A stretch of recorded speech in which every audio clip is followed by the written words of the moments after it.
Hi everyone, Allie here from The Family Meeple. Today we're going to be kicking off our 2022 board game Advent Countdown. Last year on my Instagram channel, I featured the 24 top new to me games of the year. This year I thought it'd be fun to do this little challenge again, and this time we're going to be sharing my picks on YouTube as well as on Instagram. So if you're following us on Instagram, you'll see these picks as well coming out in the first 24 days of December, as well as here on the YouTube channel. In order to qualify for this 24-day Advent countdown, it just has to be a game that was new to me in 2022.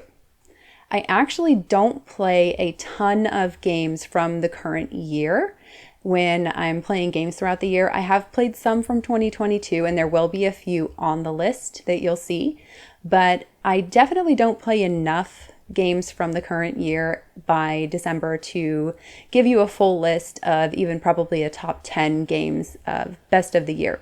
So instead, because I do tend to play a lot of new to me games, I'm going to feature games that I played for the first time in 2022.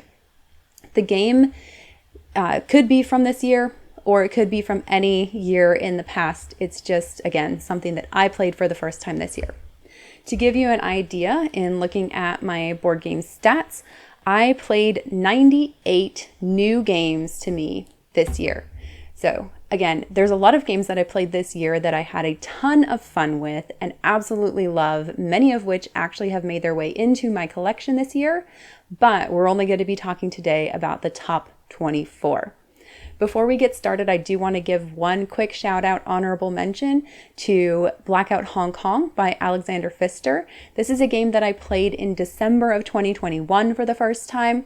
So I played it after I put together my list for 2021 new to me games, but it technically doesn't qualify for the 2022 list because I played it in 2021. So honorable mention is Blackout Hong Kong from Alexander Pfister, an excellent game, definitely a midweight Euro if you like dice rolling, dice drafting, and card play mechanics. It's one that I have had a ton of fun with, primarily playing solo. All right, so starting us off here on December 1st, coming in at number 24 is Transmissions, which was designed by Adam West. It has artwork by Matt Dixon, Peter Gifford, and Chad Hoverter, and the publisher is Crosscut Games. Transmissions is a game that I backed on Kickstarter. I believe I backed it in 2021, and it arrived in 2022. It is a family weight game. It is very, very cute, super adorable little robot miniatures. It is a set collection and resource management game where there are 4 robots that are going to be moving around the board, and you will use these robots to collect resources or to purchase pipe tiles to expand your pipes network, or to purchase ideas to make the robots smarter or more specialized for when you are moving them, or purchase items from kind of the junkyard. You can also collect energy as well as some forest cards which give you special abilities. In Transmissions, there are 4 robots on the board, but you don't own any of them. So you don't come into the game and say, I'm the blue robot. Instead, each player will have a deck of cards that they will use to move any robot on their turn that matches the card. So the card will either show a specific robot of a specific color, in which case you can play the card to move that robot, or it will show different locations on the board. So it might show the forest spaces, or it might show the pipe location. And in that case, you can move any robot that is in that location when you start your turn.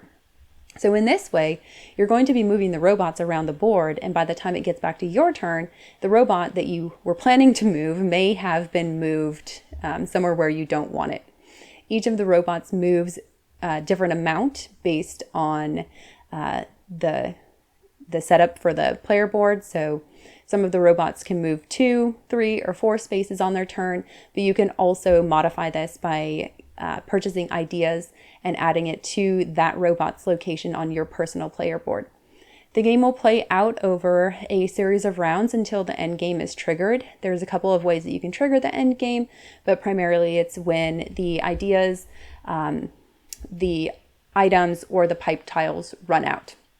So transmissions can play from 1 to 4 players, and it's pretty quick. It's very simple. I have played it with Rory, who is 8. She will be 9 this month, and she had a lot of fun with it. She got a little bit frustrated in our game because we didn't have some of the set collection items. I didn't realize that some of the sets of tiles didn't have all of the birds or butterflies.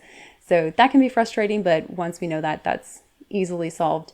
It's one that I have been playing solo as part of my 10x5 solo challenge, which I'll have a video coming out for in January when I wrap that up. But I have really enjoyed this game.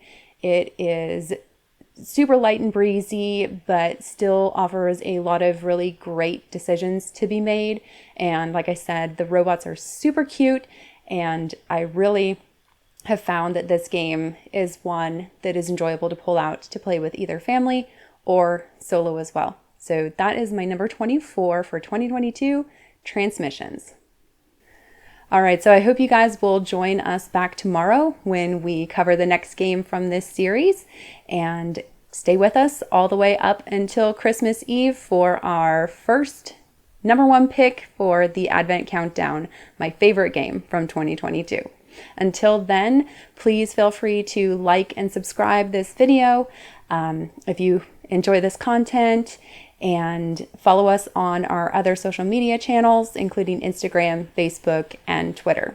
Until then, have a great holiday season, and we'll see you next time. Bye.